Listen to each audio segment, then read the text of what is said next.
Welcome fans and foes, viewers and haters. I'm your raging Canadian and here's today's review.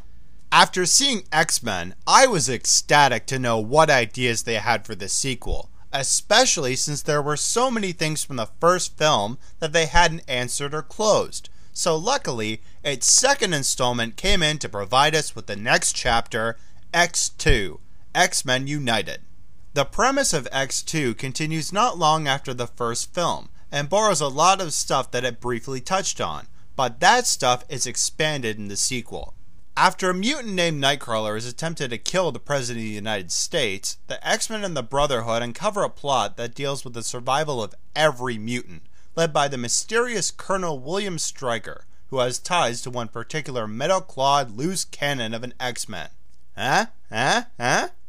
The great thing about this movie is that it captures the same awesome style as the first film, but it evolves it. It has plenty of good quality action from everybody, awesome performances, and new characters that are still as lifelike as the old ones. The revolving theme around this movie is really about endurance and control. For the mutants, it's not just about enduring against the threat of extinction, but the pressures of their place in society. One scene in the movie deals with Bobby Drake, played by Shawn Ashmore, confronting his family about his abilities. According to online information, Sir Ian McKellen was brought in to help advise this scene as something similar to someone coming out as gay to their family.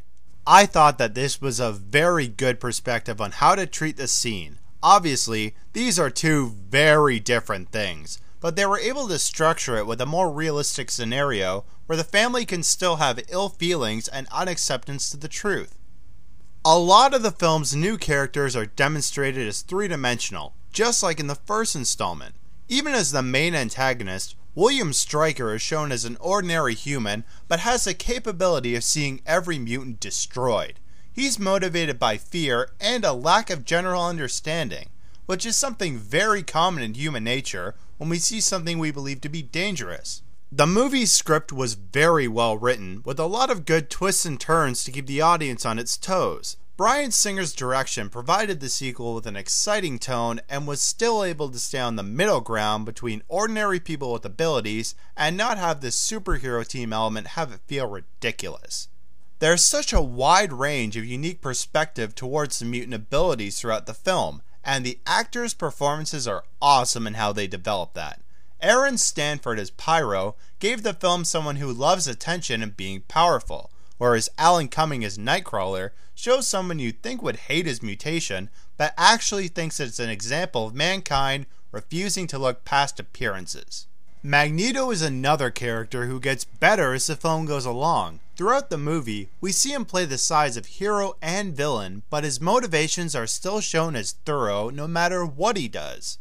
X-2 has plenty of action that tops its predecessor and great visual effects to support it. Its makeup is also very well adapted on characters like Nightcrawler and Mystique, who could have looked totally absurd. I'd say the only real thing I didn't like about the movie was how convenient the story was for Wolverine. I mean, what are the freaking odds that William Stryker, the main antagonist for the movie, also happens to be the same guy who not only gave Wolverine his claws, but knows who he is and the life he's left behind?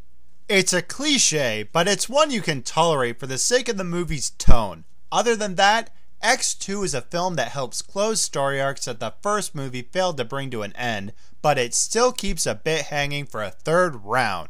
X-2 X-Men United is a sequel that utilizes material from the first film and maintains a fantastic story, awesome action, but knows how far to go before it crosses the line of realism. The only flaws that seem to come with it is a tad bit of cliche writing, and being one of those sequels where if you haven't seen the previous one, you'll have way too many questions. My rating? An 8.5 out of 10.